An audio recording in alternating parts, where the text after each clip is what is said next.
Lee says, have a good podcast. Thanks, Lee. This is the Xbox Cast.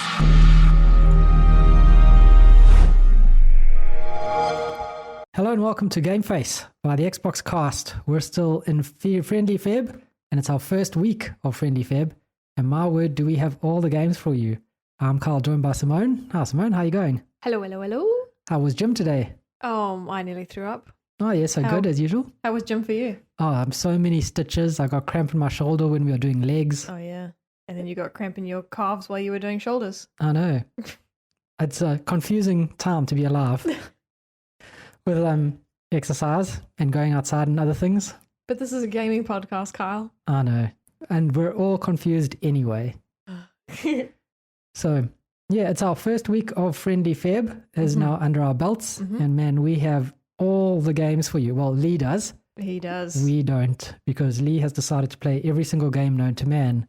We've done this before, where Lee just goes mental and just plays all the games. He gets excited. He does. He doesn't show it, but he is the excitable one. I think he's the most excitable one out of all of us. Could be. He really, really loves games. He does. Speaking of Lee, he will join us in a couple of weeks. He's just in the process of moving at the moment. So once he is set up and he is sorted, he'll be back and we'll be back to doing new news.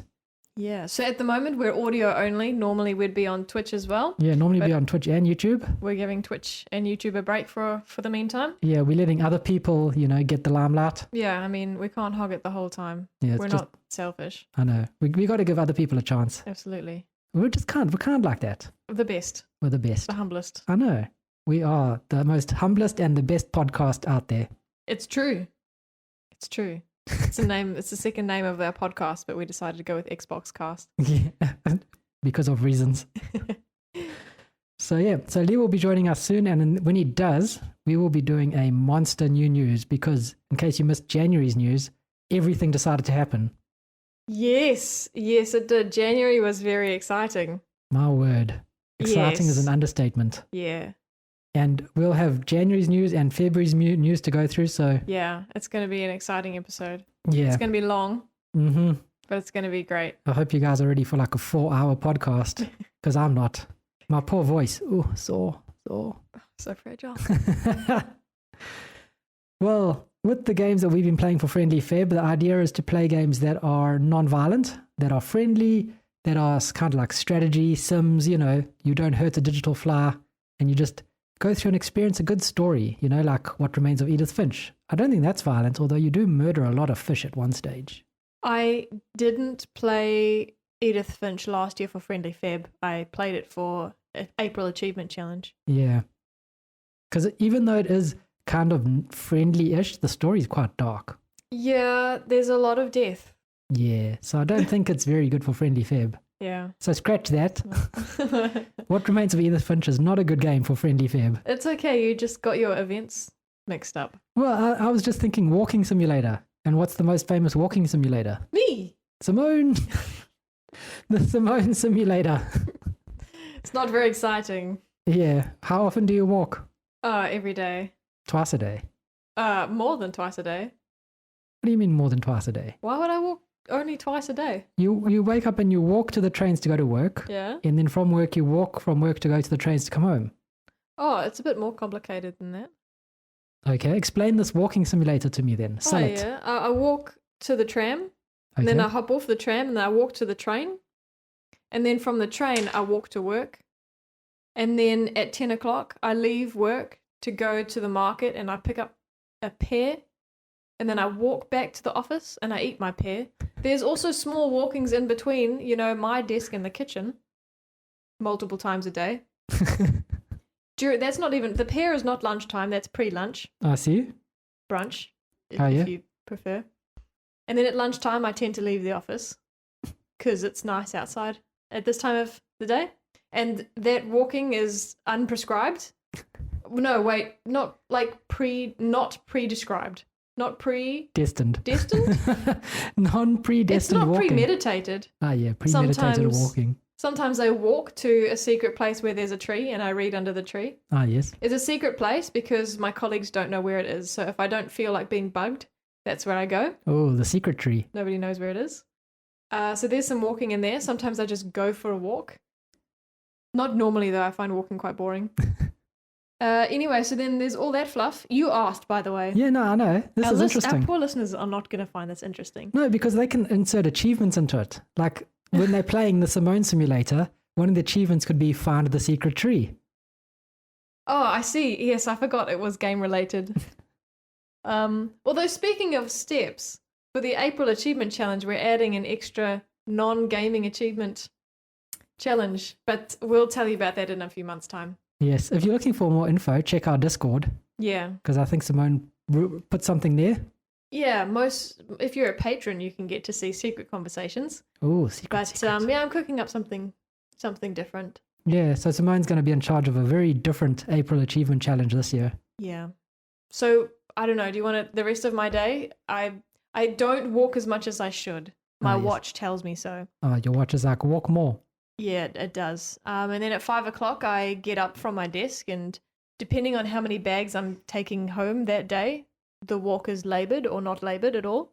Walk to the train station, get off the train, walk to the tram, hop off the tram, get home, ring Kyle because I forgot my keys. Kyle lets me up the elevator. And then I just nap for the rest of the day. Oh, the Simone simulator in a nutshell. Yeah, it's not very exciting. You'd rather play Bee Simulator, I think. At least you've got a goal. It's incredible. All right. Lee's played a lot of games for February. Yeah, start with Lee, because I've only got one game. Okay. Should we start? Okay, we'll start at the top of Lee's list that he gave us. Sure. Or you can go alphabetically. No, we'll go from the top of his list because there's a few games in there that he's played that I've played that we will discuss kind of stuff. So let's start off. Lee played Firewatch eventually. Oh, that's how judgmental of you, Kyle. I haven't played Firewatch yet. You need to play Firewatch. It's on my list. Remember when I started it? I think back in 2018 or something. I sat down one afternoon, started playing the game, and I didn't go to bed until I'd finished it. Yeah, and you had so many better things you could have done with your life. Anyway, no, it's really fine. good. It's fine. Is it better than the Artful Escape? No. Okay. It's still really good. It's still one of the good games. So Lee's finally played Firewatch, and he says it's a great little game. He really enjoyed the interaction with the girl on the radio, and it's interesting. It has an interesting story that doesn't give away much until the end. He wished he could have met the girl on the other end of the radio, because she sounds very cool when you're talking to her backwards and forwards. She does sound like she knows what's going on, and just the interaction of the main character and the girl, I think, is very nice to see. Because it's like colleagues that are more than like friends. So that's quite cool. Is it a spoiler that you don't get to meet her at the end? I don't think so. I think you know that you don't. Oh, okay. Lee was just hoping maybe you would. Yeah. Okay. I think he does. Because, yeah, the main character is going through a bit of a dark time in his life, and she kind of helps him through with the backdrop of watching over all these trees to make sure there's no fires. Right. So. Is this based in Australia? No, this is in Canada, I think. I thought it was cold in Canada. But they still have lots of trees. They have hot summers. Do they? Yeah. How hot? Hot. Okay. Like as in go to the beach hot. Oh, okay. It's a very strange country, Canada. Yes, it is. So yeah, Lee quite enjoyed it, and I must say it is a good game. Firewatch is very cool. The art style is amazing. Yeah, it's on my list. I would have had no interest in it if other people weren't raving about it. It's such a cool little story, and I mean you can do it in about 4 hours. So it's a nice short game. Yeah. But the art is really cool. The story's good. The voice acting's amazing. It's been on Game Pass for years, right? I think it was on Game Pass, and now it's no longer on Game Pass. Do we own it? We might do. It won't be very expensive. No, not at all. Yeah. Definitely worth playing. So Lee started off February with Firewatch, which is good. Good plan. Then he moved on to a game I played last week as well. The Artful Escape. The Artful Escape. I don't want to give away too much about this game because Simone still has to play it. Yeah, thank you. But if there's ever a game that deserves a 10 out of 10 rating, The Artful Escape is it. Is The Artful Escape in a complex, long enough game to have a spoiler podcast about it? No, not really at all. Okay. So yeah, the Artful Escape, if ever a game gets 10 out of 10, this game does. It is so good. It is amazing. I love this game to absolute bits. Gosh, you've spoken about it so much in the last week. I forgot that we hadn't actually recorded Anything your about thoughts on it. Yes. So I actually wrote some of my thoughts down. Oh, fantastic, yeah. Because it is just way too good.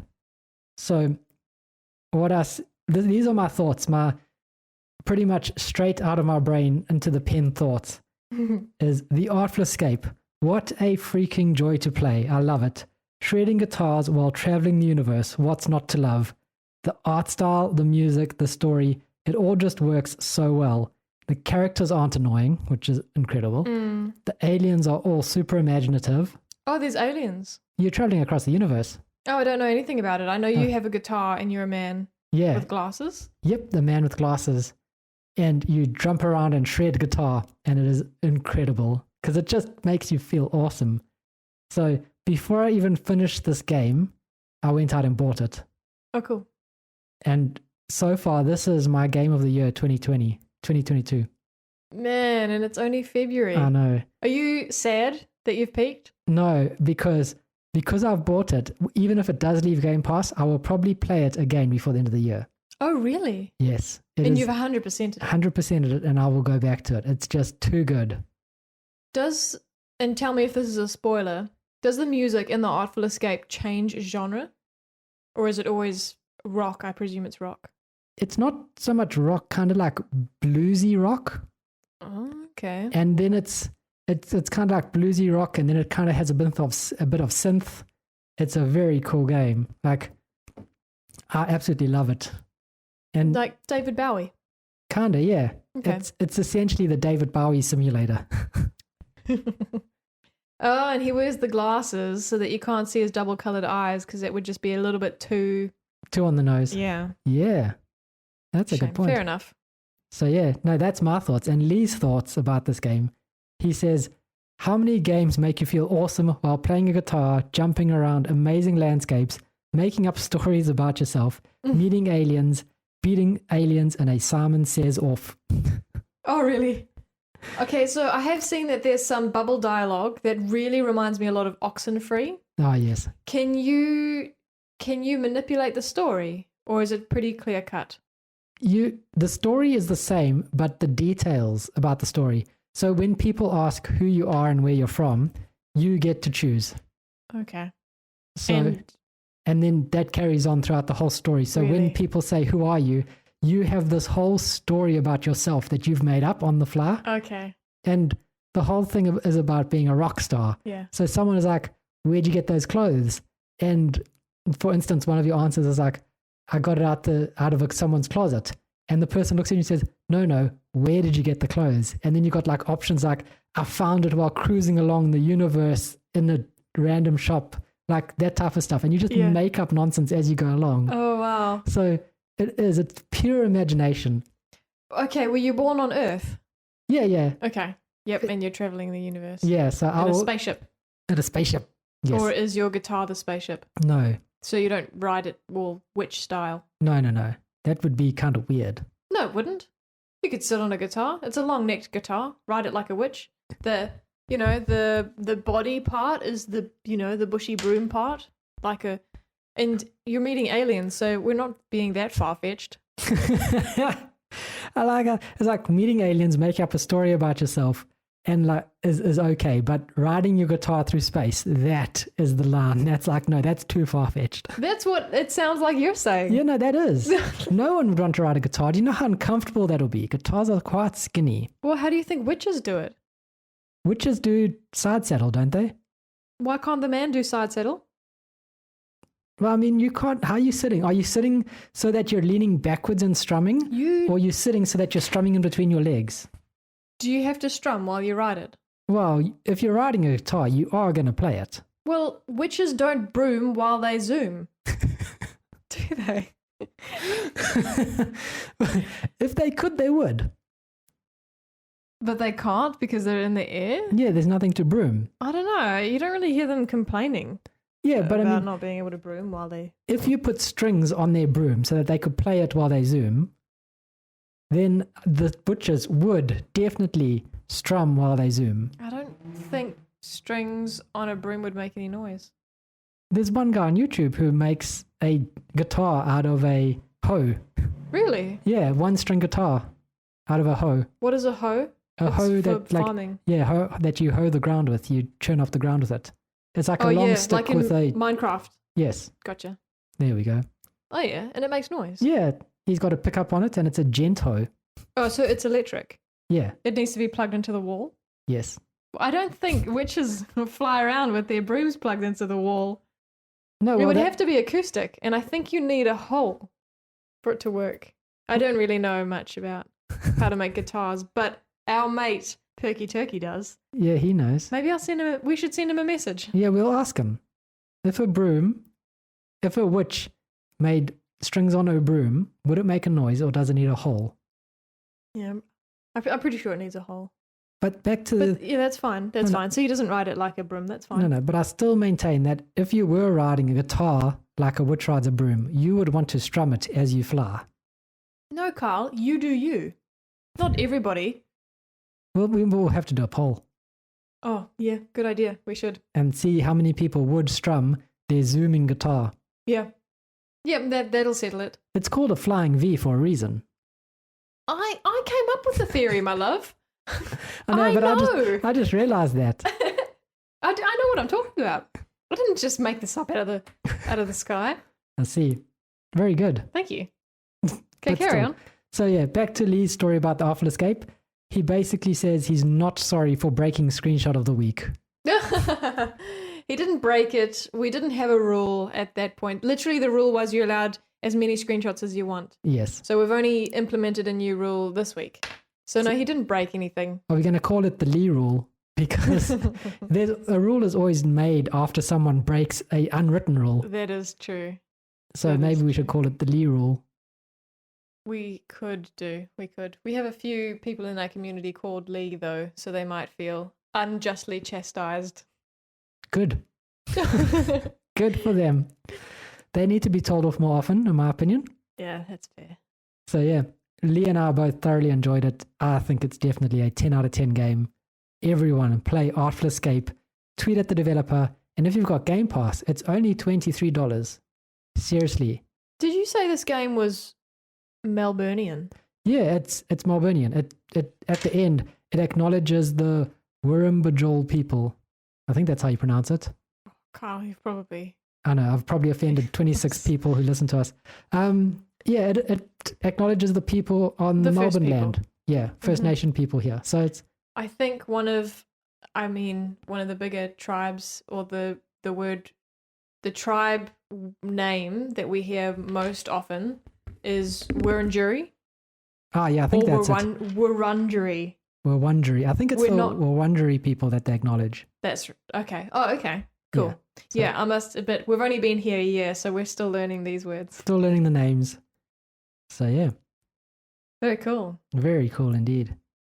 We could meet them if you wanted to. I think we've got to tweet them and meet them because I want to tell them how good their game is in person and fangirl at them. Do you think we could get them on the podcast? I don't see why not. We totally could. When Lee's back, we'll get them Yeah. on the podcast after you've played this game. Sure. Yes, it's on my list. It's on my list. And we can all just, as they join the podcast, we'll just scream at them.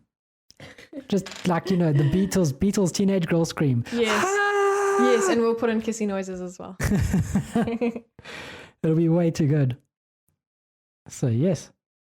Another game that both Lee and I played for Friendly Feb. I've only played 3 games this week. Mm. And then Lee's played a lot. So, the second game for me and the third game for Lee is Unpacking. I'm going to read Lee's review first before I go into my rant. No swearing, please. I'll try not to. Lee says, now imagine this in a deep British accent, sounding very sarcastic. Smooth English is what we call it. Ah, yeah, the smooth English sarcasm. I am confused why people want to play this game. It's not fun, clever, or endearing. The music is boring, the graphics is boring, and my thumb hurt from pressing A.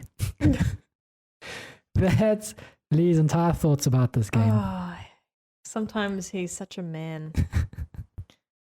First of all, it's not the man's job to make things tidy. In fact, that's even part of the game, isn't it? Because you play as a female. Yeah, you're playing as a girl. And there's a part of the story where you move into your boyfriend's house. And you have to tidy up after him. There is an achievement for tidying up his underwear drawer. Yep.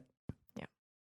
So that's okay, Lee. I'm glad you didn't enjoy it. It's not for you. yeah, it is not for you. If you did enjoy it, I would have to reevaluate the whole image I have of you in my mind.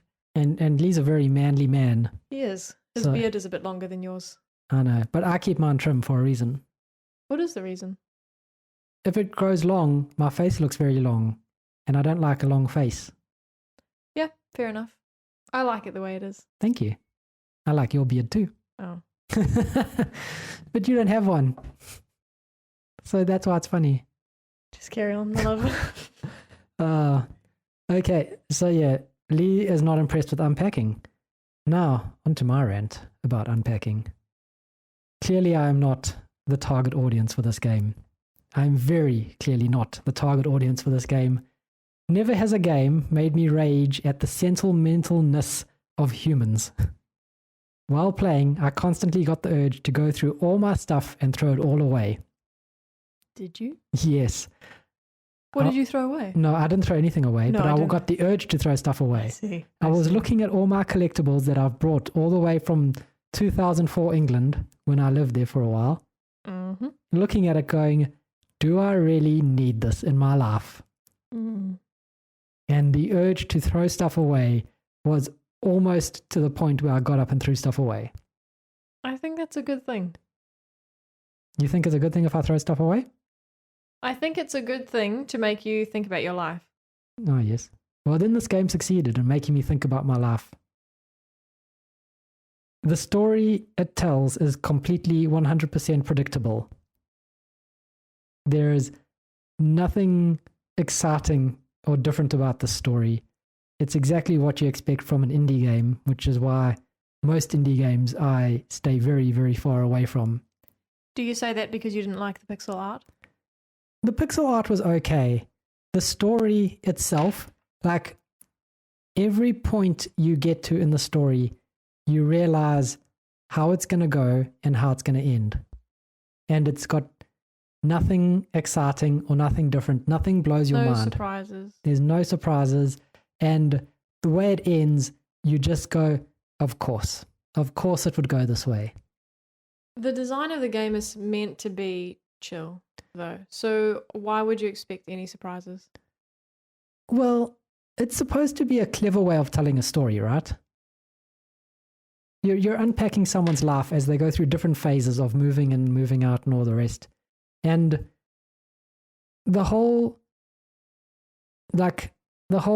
story part of it, the whole idea is with people as they grow older, the certain things they keep because it's part of who they are, certain things they throw away, and certain things are new that they get. It's part of life. When you're a kid, you have lots of teddies. As you get older, maybe you carry just one teddy with you, you know? And that's human nature. We attach meaning to random things.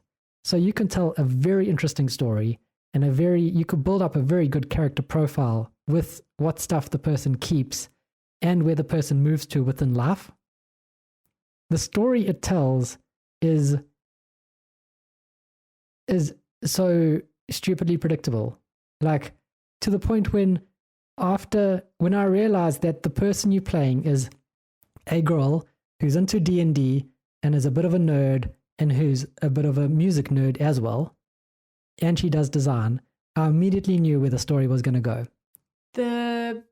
She doesn't do design. I think that's her housemate that has that mannequin with the sewing stuff. No, she does like digital art because you always carry around digital art stuff. Yes, Yeah, sorry, I forgot about that actually. Yeah. So as soon as that builds up that character profile in your head and that they tell you, you immediately know where stuff's going to go, like where the story's going to go. Yeah, she's a stereotype. Yeah, and the story is a stereotype. Yep. It's nothing different to what we've seen. Yeah, it's not interesting. No, it's not interesting. It's a game I would not recommend, actually. I'm glad Last I played it. week, I said you wouldn't like it. Yeah, no, and you were 100% correct. It's a game. I'm glad I played it for the simple fact that it's told me that it's cemented in my mind that indies are a genre I should tread in very carefully and only when it comes with high recommendations. Yeah, no, I think high recommendations are they're a good way to go. So, just for the record, I played Unpacking over the summer holidays. So I haven't spoken about it on the podcast yet either. Okay, well, what are your thoughts? I didn't hate it, but I did find it predictable. It's slightly frustrating. What was interesting is as time was going on, I found myself being quite judgmental of her. Mm-hmm. Yep. And I liked that in a way. It felt like real life when you watch your friend make stupid decisions. Mm-hmm. It's frustrating. And people don't enjoy books or movies where the character does something that the audience wouldn't do because they know better, right? So in some ways, it's a mistake. No one likes watching people make mistakes and not tell them what's wrong and how to get fix good. it. What I did like is it's an ANZ game. Now I thought it was developed by Kiwis. Mm-hmm. But while you were chatting, I was having a quick look at the team, and it looks like the two main developers, the design guy and programmer, they're both Australian. Which is interesting because at one point in the game you come across a New Zealand flag, a silver fern. Yeah, All Blacks. Yeah, which I loved. And there were a lot of household items that felt really familiar. So they were part of my growing up. And obviously those items would be recognizable to Kiwis and Australians. Ah, yes. So I liked that, and it helped me play the game because I knew what it was, and so I knew where it should go. Ah, yep, okay. And just on the side note, I did for each year, I should say, I turned off the setting where you could put everything in place because I wanted to see what was wrong, but I also didn't have a lot of patience for the game. So as soon as I found out where it was wrong, and tried a few places, I turned it off because I could never figure out where the colander should live. Yeah. Did you find it out, by the way, Yeah, where it should live? Yeah, the colander just goes on top of a shelf in the kitchen. Okay. It can just go really anywhere in the kitchen. Game doesn't care. Anywhere on the shelves, you mean? Yeah, so you can put it on the top of the shelf, not the shelves, like the cabinets in the kitchen. That's where I always put it. Oh, see, I find colanders so ugly. Oh, yes. I would definitely put them in a cupboard, but that's just me. Yeah, no, I'm with you there, especially if it's bright red. Yes, and it is, right? Yeah. Get a metal one at least. Yeah, I agree. What I did like about the game is it feels very nostalgic. And everybody knows, as you said, what it's like to bring items from your childhood and they just come with you forever. Yep. And to the point where you no longer question whether you should keep them or not. They're part of you. They'll just follow you around. And so that was interesting. And every time you move, you have to go, where am I going to put this? Yep. And at some point, they stop being put on display and just put in the cupboard. Yes. Because they're not pretty. They're not interesting for other people to look at, but at the same time, you don't want to get rid of them. Mm-hmm. And I do feel like, even though you didn't enjoy the story, I feel like there's a meta story. What is the meta story? The meta story is the stuff you bring with you. Yeah. The whole game is about unpacking. Yep. And I like that it made you think about what have you brought with your whole life. And I think it's designed to do that. In that case, it succeeded. Yeah. In the most frustrating way possible. Yeah, I know. There were several parts where I'm just like, I don't know where the heck you go. Who cares? Can I put you in the bin? So yeah. Yeah, I think those were my main points, was this nostalgia. Ah, yes. And the fact that the game is about unpacking. And every time you move house and you think, man, well, if you think two things. One, man, I've got a lot of crap. Yep. And the second is, the stuff makes me feel happy or comforted. It's like a blanket you used to have as a kid. it's all stuff that brings back memories of maybe happier times when you were a child. Mm-hmm. And so you bring them with you. But they're not anything. Oh, Really, yes. they're just pieces of plastic most of the time. Mm. So yeah, like I said, I think the game's supposed to make you think like that. And it does. Yeah. I was talking to Will, our one friend Will, about it.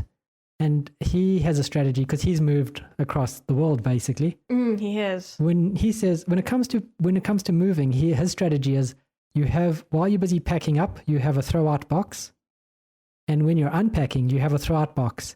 And he says every time he's done that, the throw out box gets really full both times. Wow. Okay. Because the first time you're throwing out stuff, you're like, I don't need this anymore. Then you get to your new place, and you're like, either there's no place for this doesn't fit here, or why the heck did I pack this anyway? Yeah. And I think if this game had a throwaway box, it would immediately make this game a lot better because I would put the story there. Just throw the story away. Funny.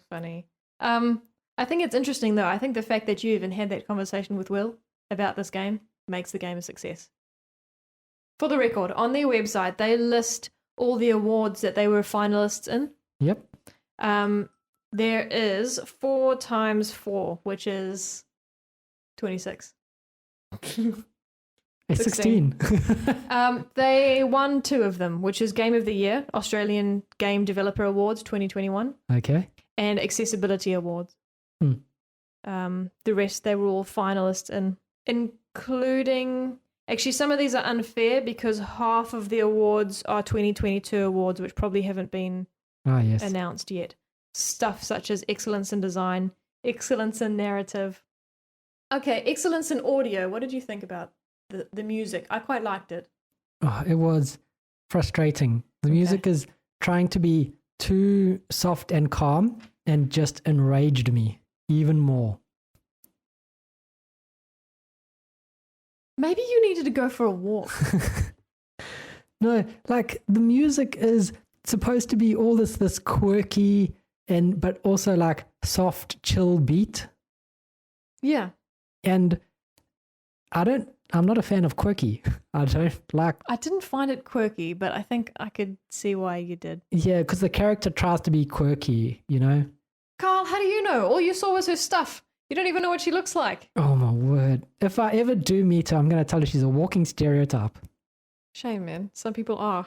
Some people don't have a personality. Oh my word. It really this game made me angrier than Halo Infinite multiplayer. Well, why don't we move on to the next story? I think we've covered Unpacking. Yeah, Unpacking. I mean, so you raised some good points about it, that the fact that it makes you think about your life and think about your stuff means that the game is a success. The awards that it's winning, I think it's winning those awards just because the story, even though it's a stereotype, it ticks all the boxes. You know, it ticks the diversity box, it ticks that box, it ticks the rest of the boxes. And that's pretty much why I think people like it, is because it's a to-do list of everything about modern gaming, you know, if you know what I mean. Yep, including those nostalgia, which people love. Yeah. So yeah, Unpacking. Moving on to a game that I haven't played, but Lee has. He played Paparazzi. Haha, did he? Yes, I didn't think he had started it. Okay, cool. He says, so you take pictures of dogs and get achievements for taking pictures of dogs. I'm not sure I have an opinion on this game, as it does exactly what it says on the tin.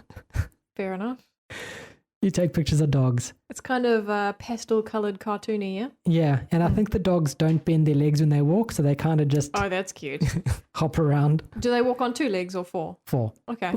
Okay, that's pretty funny. Yeah, so that's hilarious. Cool. So Lee's got 3 more games. A game not on his list, but a game that I played, or I'm in the process of playing, is Before We Leave.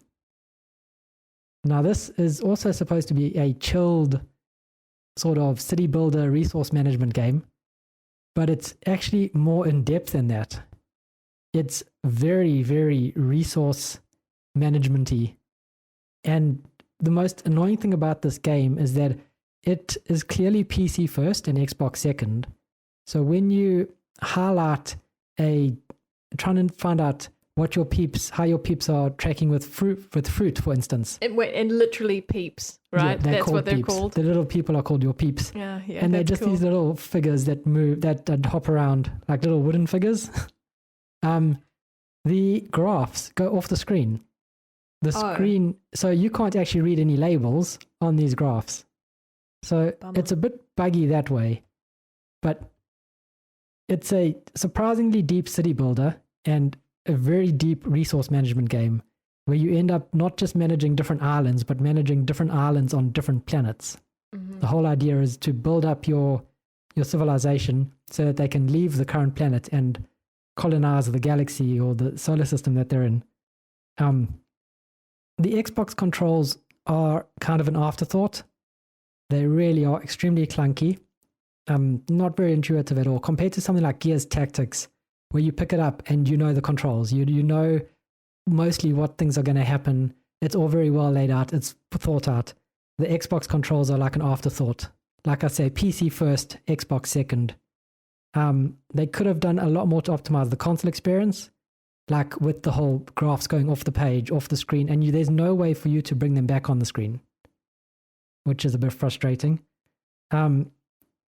So it's a good game. I'm enjoying it when I've got some quiet downtime, when I've at least got an hour to play, because you really do need to sit down and plan ahead how you're going to build this, how you're going to research that, how these resources are going to get across to the next island and trade routes and all the rest. It's because it's a big city building strategy game. It's probably a game I'm going to keep going back to even after February, just for like a couple hours here, a couple hours there, try a different scenario. It's a strategy game, so it's one of those games that lends itself extremely well to the whole pick up and play for a couple hours, put down for a week type game style. I'm wondering, because the city builder is hexagonal. Hexagonal, thank you. Hexagonal. People would understand what I was saying. Yeah. There's not a lot of customization. Do you miss that? Yeah, it's quite rigid. But because it's on console, it works really well in terms of limited controls. So it is. Oh, okay, I see what you're saying. Yeah, so it's not like an Age of Empires where you can just go free form with the walls around whatever you're building type thing. It's, you know what I mean? It's more constrained. You have to think more about things, but it is basically at its heart resource management. Okay. So if you're producing 5 fruit and your peeps are eating 5 fruit, you don't need to either make more fruit or your peeps will be happy at that. As soon as you start having your peeps eating 6 fruit, then you need to make more fruit. So it's more about balancing rather than saying, I've got 40,000 fruit in the warehouse and 12 peeps that are eating 6 fruit. You know? Okay, I think so. So yeah, it's all about resource balancing rather than it's more like economics, yeah. Yeah, rather than about like min-maxing like typical Supply games where and you demand. Yeah, exactly. So yeah, it's an interesting game. I'm pretty sure I'll keep going back to it, but that was the filler game until we got to this week when I can start playing new games. Ooh. Yeah, Lee's also been playing Gorogoa, which is a game you want to play. Yes, that was. How did that work? I mentioned it, and Lee's like, "What the heck is Gorogoa?" And so I tried to explain it. Oh no, what was it you on last week's episode? Yeah, I think it was me that was like, "What the heck is Gorogoa?" That's right, because I remember trying to explain it with my hands. Yes. Have you looked it up, or are you still confused? I'm still confused. Okay. Is it on your list, by the way? No, it isn't, but it might be. I mean, I got to catch up to Lee somehow. Yeah. And you don't mind puzzle games? No, not really. If they're easy-ish puzzle games. But you're smarter than me. I'm the one that rages when I don't understand a puzzle. Oh, yeah. But luckily there's walkthroughs. Yes, I believe the hardest one is to complete all the puzzles within a certain amount of time. Oh, yeah. That should be pretty easy. Once you've played through it first, you can go back and... That's fine if you have the privilege of having a good memory. Some of us don't. Maybe take a photo after every... No, I believe each puzzle has stages. So if you were just to take a photo at the end... Then you would miss out on the stages. Yeah. I see, okay. Because it's, like I said, it's kind of like a puzzle. I think. you think? I remember the trailer when I remember Major Nelson talking about it. Oh, okay. That's how it got in my head, and I watched half a puzzle being done, and I thought that's really clever. You basically have to line up different pictures, Oh, okay. and then they become the next part of the story. Oh, okay. Something like that. Interesting. My memory I might be remembering the whole thing completely wrong. No, it's pretty much what Lee is saying. He says, "What an interesting game. Love the fact it's hand drawn and very clever. He did play following a guide because he has no idea how to do this otherwise. I don't think I'm smart enough," says Lee. He also says, "Play it, Simone, but use a guide as you will be confused." Thanks, Lee. I'm going to take that as a challenge. I'm not going to use a guide. Yeah, show him who's boss. Well, Lee, you're smart enough. You're just impatient. And I say that with love. It's true. The poor guy's not even here to defend himself and you're busy giving him a hard time. No, that wasn't a hard time. That was constructive criticism. Constructive criticism. It was an analysis of his personality. Oh, yeah, look at that. Man, we're turning into like a psychology podcast now. Just call me Jordan Dunkley. Oh, Simone Peterson. Yeah, thank you. That was a lot There better. we go. That's Jordan can also be a girl's name, though. It can. So, yeah. Then Lee played Omno. Oh, cool. He says, "I'm torn with this game.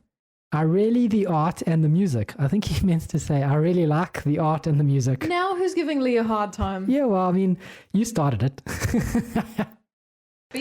Be the better man. Okay, I will put in the words that Lee has missed out on. "I'm torn with this game. I really like the art and the music and the gameplay, but I think there are too many levels. I've completed 5, I think, and one takes longer and longer each time. It is a big time sink for a very simple concept."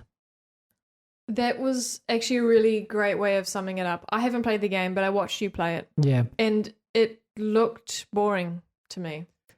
Yeah, it really is one of those games that overstays its welcome. It has very few new mechanics that are introduced very slowly, and yeah, basically by the time you get to the end, you're grateful for it to be over. Also, it's a very simple story. Your little onion man runs around collecting lights. It's more of like an Unreal tech demo, in my opinion. Like an Unreal Engine tech demo. It's got the same look to like every single Unreal Engine indie game. And it is puzzly, hey?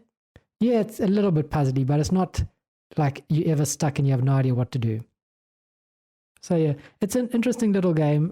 It's really nice if you've got a cold Saturday afternoon with nothing else to do and you want to just almost turn your brain off. But in that case, why aren't you playing Halo Infinite multiplayer? Or like Gears, Kyle, it's friendly Feb. Oh yeah, true. Get your head in the game. Okay, last game for Lee. Monopoly Deal. He hasn't 100%ed this. He's only halfway through, technically. He needs friends to play. Where are you, Kyle? I nearly bought this game for you the other day. Oh my word. But I didn't have my laptop on me, and I tried to do it on my phone, but my phone's not linked to either of the consoles. Oh no. And I needed that to buy. What a shock. What a pity. Darn. Do you only play games for your own self, eh? Well, You're starting to sound like one of those achievement hunters. Oh, I might. Oh, fine. I'll get Monopoly Deal and I'll play with you, Lee.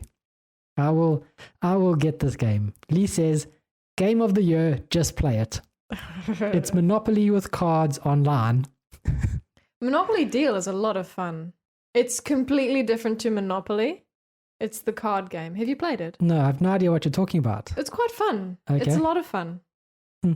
Well, maybe I might play it then. The rules are simple as well. So. And to end off with, Lee is currently sitting on 5,645 gamer score so far this month. Oh, and it's only the 9th of February. I know.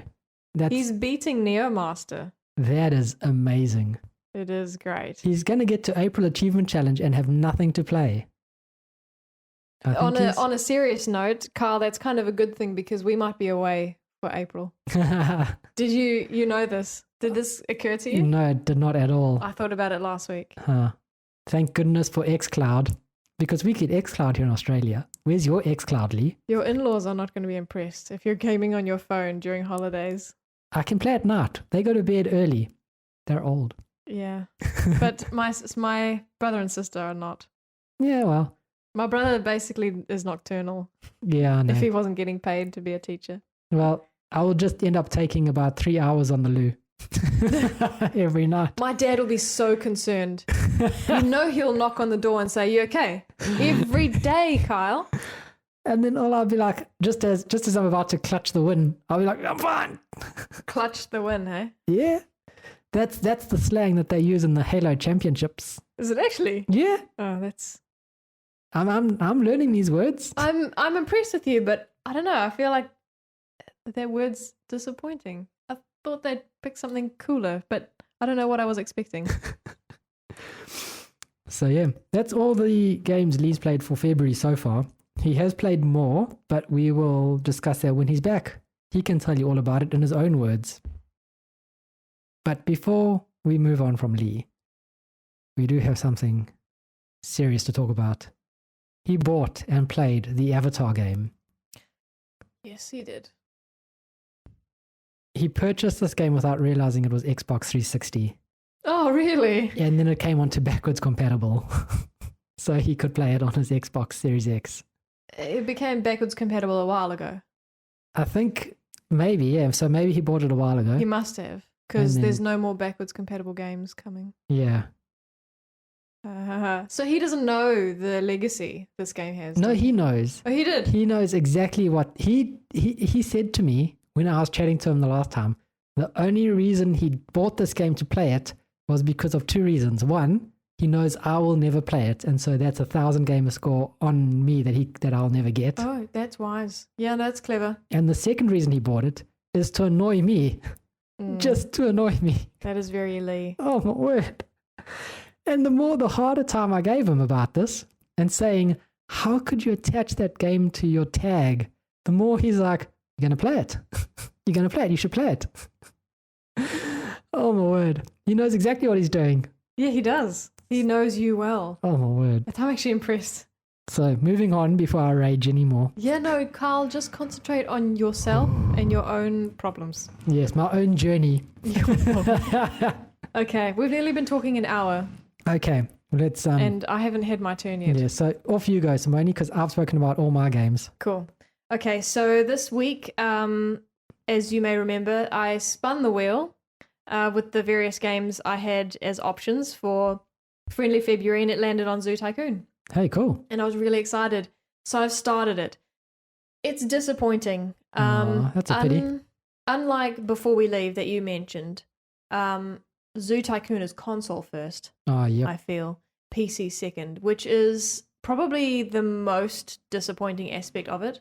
I played the original Zoo Tycoon to death, and we had the DLC, which was the dinosaur stuff and the underwater stuff. Oh, yes. I think as a kid, it may have been the game that I put the most hours into. It's nothing like the original. It's only like the original in name. The developers are different as well. Oh, that's a pity. Nothing. I don't know what's not related. Not related. So, the things I really miss about the old one that you cannot do in the new one is the old one was very freeform. In the new one, if you're wanting to create a new exhibit, let's say a savanna environment, the fact that you can even buy a pre-built savanna environment is odd. You used to have to create them yourself, and you used to be able to choose the terrain. You could choose a mixture. In the new one, you've got small, medium, large, and the only thing you can do is rotate them. Oh, that's frustrating. It's sad. It's sad. So everything looks the same.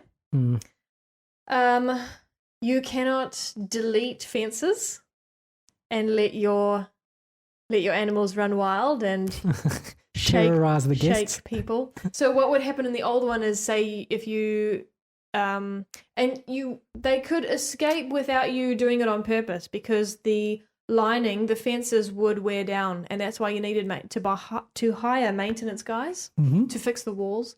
If they took too long, the animals could escape through it. So they would escape. And so the animation was great in the old one.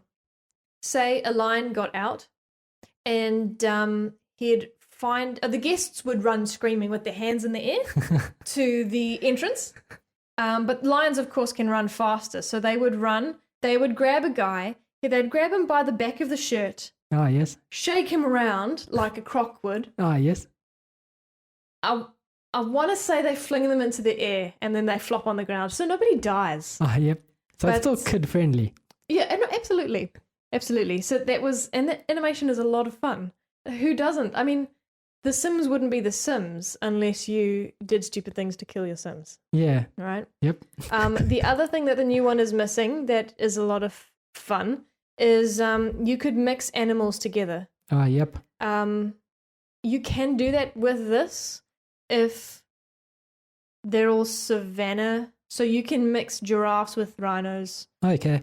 I haven't tried mixing carnivores with the prey. Ah, yep. But I have a feeling you can't. I definitely know that won't let you mix animals that are not from the same terrain. Okay. Because it didn't like me putting chimps with the giraffes, which I thought wasn't that big of a deal. Yeah. But chimps are tropical. Huh. Okay. And giraffes are savanna. So yeah, I can't say for sure whether a lion will eat a zebra or a buck, for example, but I don't think you can. Oh. And then the old one, you could put them in the same enclosure and they would kill each other, which is educational, to be honest. Mm-hmm. And every kid should at some point try and make a zoo where there is only one enclosure. Yep. And you've got all your African animals there. Mm-hmm. It's not clever enough for the carnivores to only eat when they're hungry. Yeah. They will just go on a rampage, but it's a slow rampage. It's not an ecosystem. Slow rampage. Yeah, there was a different game for a safari ecosystem, but it wasn't Zoo Tycoon. Mm. So yeah, so there's those disappointments. The customizability is a bit sad. It's not as lively and fun. You spend most of your time jumping from zoo to zoo, completing challenges rather than playing with your animals. Mm. And that was the big selling point of Zoo Tycoon 2, which came after the original. I never played, but the idea was you could be in first person. Oh, yes. And you were a zookeeper. Mm-hmm. Whereas in the old one, you were the manager. I don't want to waffle on because it's nothing interesting to talk about. Just that really. The one thing that is cool is you can take photos of the animals. They go into a photo album, and you can collect all the animals. Okay. There's a photo album where it'll tell you how many photos. How's the best way to describe it? Say there's 4 types of lemur. Mm-hmm. It'll tell you how many photos you've taken of the lemur. So I've taken 1 out of 4 because there's 4 variants. Mm-hmm. I've only taken the photos of the first easy common variant. Okay. On TA, there are 2 achievements that are quite difficult, which is take a photo of every animal and its color variant. Ah, yes. So you'll get a freak albino. I don't know. I haven't seen one yet. And people on TA for these kind of achievements have created a Dropbox spreadsheet. So I'm going to actually print it out tomorrow so I can keep track. Cool. Because that's going to be fun. I like the collecting element. Mm. The old one didn't have a collecting element. Okay. So I think that's it. Despite my disappointment, there's enough there for me to carry on. I really do like their challenges. There were challenges in the old one, but they were too hard for me as a kid. Ah, yes. So I didn't try them. I do miss the day cycles. So it didn't go day-night, but it would tell you what time of the year it was. Mm-hmm. And at Christmas time, Santa would fly across the screen. Oh, that's cool. And that was very cool. Yeah, and that's awesome. Yeah. So yeah, Zoo Tycoon. I wouldn't recommend it. It's buggy on PC. Mm. It's actually. a bit of a pity. Yeah, and it's not the kind of game I'd play on console. but it's not as management-y as a tycoon. So you could absolutely play it on console. Yeah, I mean, the whole point of these tycoon games is to manage. You want to manage stuff. You do get stats. You used to, so just an example of how simplified this new version is. You decide how much people pay to get in. You can choose between low, medium, and high. Oh, seriously? And the old one, you used to choose a dollar amount. So that's just an example of how simplified this is. It's for kids now. Yeah. Whereas the old one, I mean, it was a tycoon. Yeah. If you didn't know how to play, you learnt as you went on. It's disappointing. That's a bit sad. Yeah. But I'm not too sad. I mean, animals are really cute. Yeah, they are. Some of the photos I've seen look very cute. Yeah. So that's all the games we've been playing for the first week. Now we're moving into the second week of Friendly Feb. And Simone's got a wheel to spin to decide what game she's playing next for the next week. Right. So I've had enough of Zoo Tycoon for now. On to the next week, I'm going to be playing something new.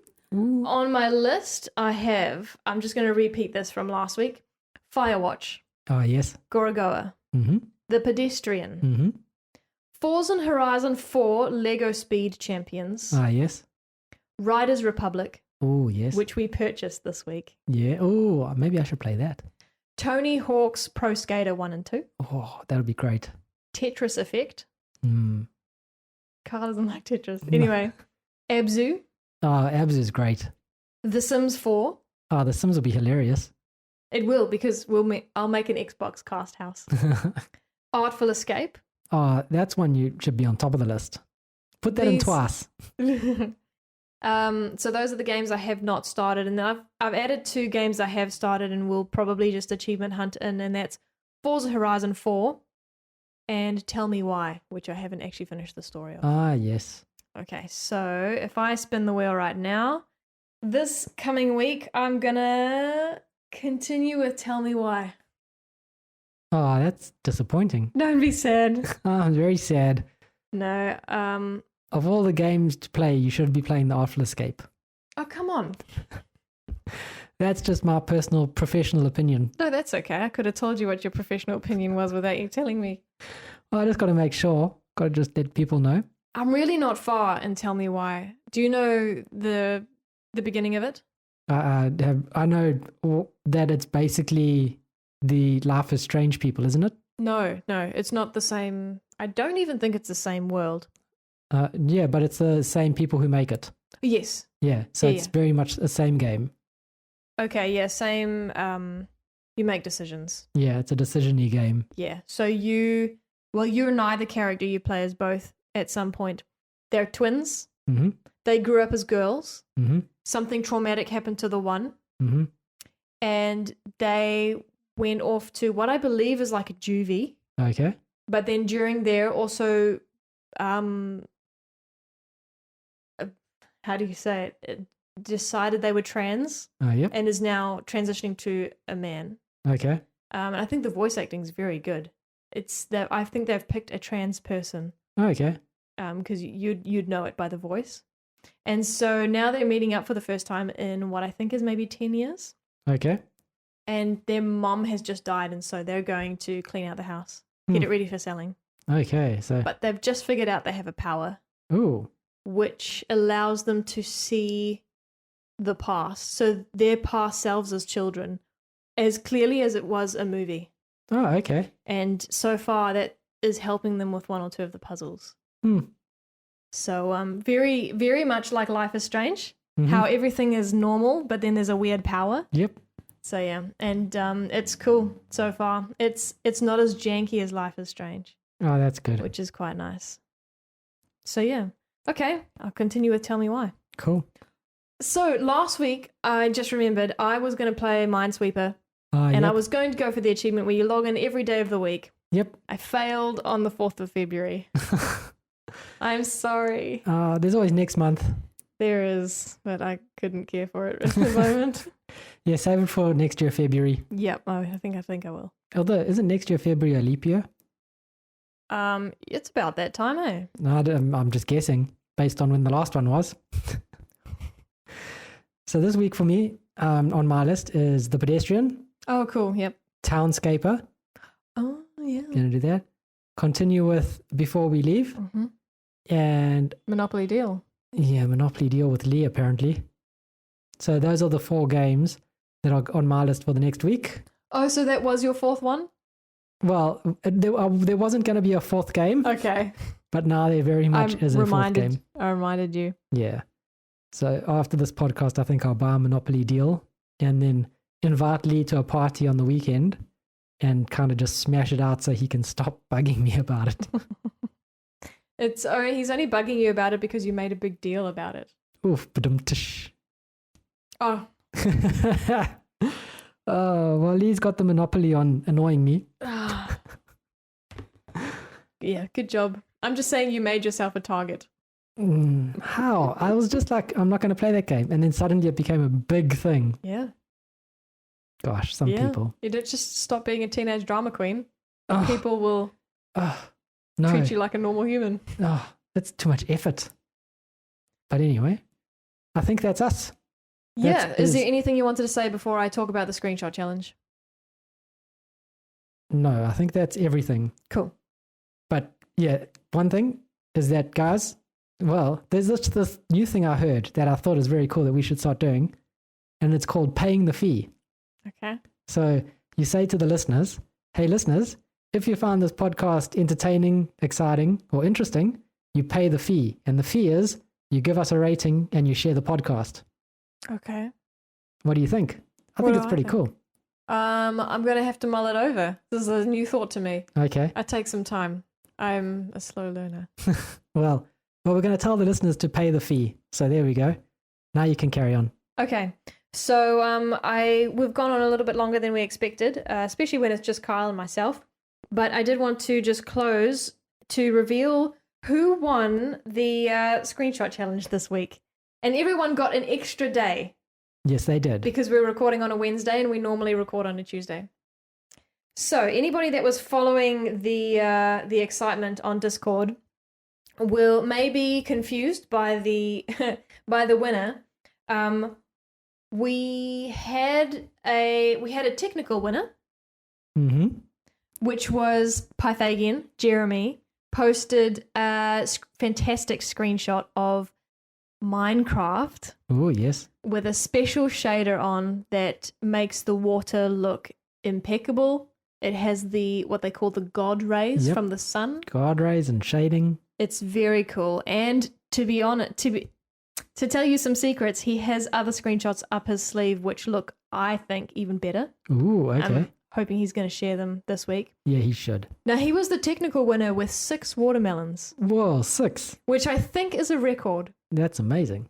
Now, I have chatted to him to make sure that this decision hasn't offended him in any way, but he can't win the challenge, unfortunately, because the version of Minecraft he was playing was the Java version, which is normally not a problem, but because he's using a shader that's not available on the Xbox version, Yep. he's kind of disqualified, but we love him anyway. Yeah, so he's a technical winner in our hearts. Exactly.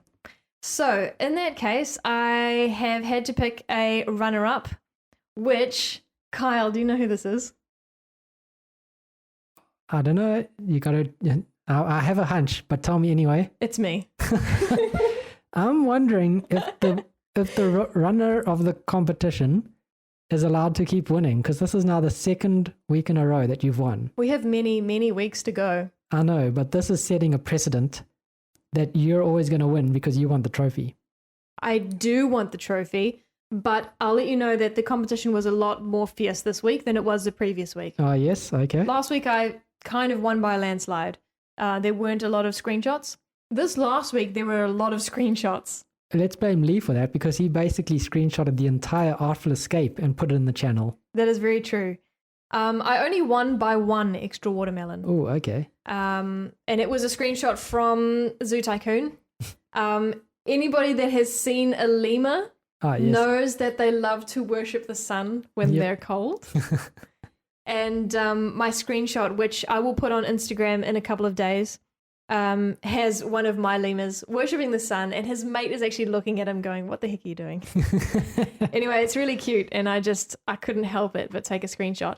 I do want to quickly mention Scarred for Life, Ah, yes. who came second with his beautiful screenshot of Omno. Ah, yes. So he's got, is the guy's name Omno?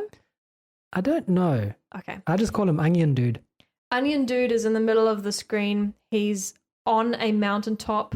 There's some kind of weird buffalo kiwi on the ground. Buffalo kiwi. He's got a beak and he's just looking out into basically a winter wonderland. It's actually beautiful. And you've got, I want to say that's the moon. But fantastic. Scarred for Life. Scarred, for the record, is probably one of our best screenshotters. So if I'm going to have a run for my money, apart from you, Kyle, because I know you're fantastic, it's going to be Scarred. Ah, yes. Or Ahmed if he continues to play Forza, because he only takes car photos. So yeah, I'd give me a run for my money. I expect this next week to be quite exciting. Brilliant. Cool. Well, congratulations on winning the second week in a row. Thank you very much. The trophy is ever closer to coming home. It is. We got to start a hashtag with the trophies coming to Simone. That's it. That is it. Fantastic. Well, thank you guys for listening. If you like this episode, please rate us on our podcast platform of your choice and, share it around. Basically, pay the fee. I'm going to start saying that because I think it's very cool. But anyway, tell us what you think. If you want to follow us on Twitter, Facebook, Discord, Patreon, YouTube, wherever you want to find us, we have a link tree, and that link is in our episode description. Just click that one link. It'll take you to our latest episode. It'll take you to our Instagram, our Twitters, anywhere you want to find us, it is there. If you're looking to follow us directly, you can find Lee Howard tweeting about all the news at Lee Howard on Twitter and on Xbox. And Simone? I am Jim Bean NZ on Xbox and Twitter. And you can find me at Zarkras on Xbox, not on Twitter. And I think that's it. All our links are in our episode description. So if you're confused about how to find us, just read the description. It's got links. You click on it, it'll take you right to the page that you want to look at. It's magic. It really is. So thank you guys for listening. This has been Game Face, and we'll see you all on Xbox Live. Goodbye and good night.